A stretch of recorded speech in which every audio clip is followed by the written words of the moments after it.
बांग्लादेश में तख्ता पलट हो गया। वहां की पीएम शेख हसीना को इस्तीफा देकर भारत में शरण लेनी पड़ी। लेकिन क्या आपको पता है कि शेख हसीना के खिलाफ बांग्लादेश में जो आंदोलन शुरू हुआ वो कहां से शुरू हुआ, इसके पीछे कौन था? आपको बताएं कि बांग्लादेश में आरक्षण के खिलाफ जो आंदोलन शुरू हुआ वो ढाका यूनिवर्सिटी से शुरू हुआ। सबसे पहले यहीं के स्टूडेंट्स ने आंदोलन की शुरुआत की। हालांकि बाद में इस आंदोलन ने दूसरा रूप ले लिया। देखते ही देखते स्टूडेंट्स का आंदोलन कब हिंसा में तब्दील हो गया मालूम ही नहीं चला।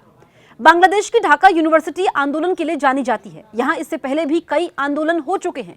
इसके अलावा इन आंदोलनों से यहाँ के कई नेता भी निकले। इस बार भी सरकारी नौकरियों में आरक्षण के विरोध में आंदोलन की शुरुआत यहीं से हुई। ढाका यूनिवर्सिटी की नाहिद इस्लाम समेत कई छात्र इसके सूत्रधार भी हैं। उन्होंने ऐसा आंदोलन छेड़ा कि यहाँ की पीएम शेख हसीना को देश छोड़कर भागना पड़ा।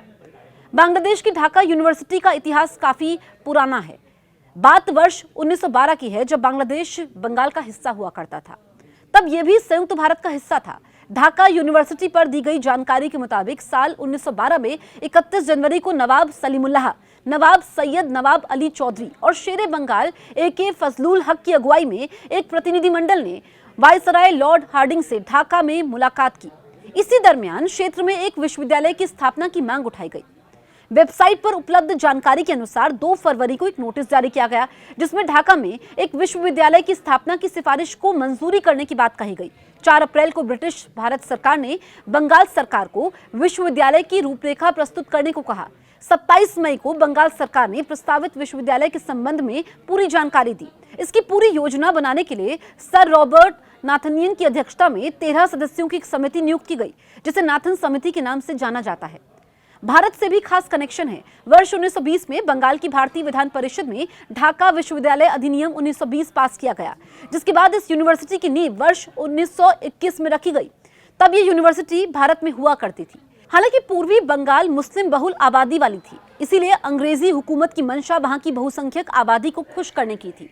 लिहाजा इस यूनिवर्सिटी को मंजूरी दे दी गई। लॉर्ड कर्जन ने ढाका यूनिवर्सिटी के लिए सहमति दी थी। कितने विभाग और कितने स्टूडेंट्स हैं ये आपको बताते हैं। वर्तमान में ढाका यूनिवर्सिटी में लगभग 13 संकाय 83 विभागों द्वारा संचालित होते हैं। इसके अलावा यूनिवर्सिटी के 13 संस्थान हैं, 20 आवासीय हॉल है। यूनिवर्सिटी के स्टूडेंट्स के रहने के लिए छात्रावास भी है और यूनिवर्सिटी में 56 से ज्यादा अनुसंधान केंद्र भी है। यूनिवर्सिटी में हर साल हजारों की संख्या में छात्र दाखिला लेते हैं। यहाँ पर 2000 से अधिक टीचर्स मौजूद हैं।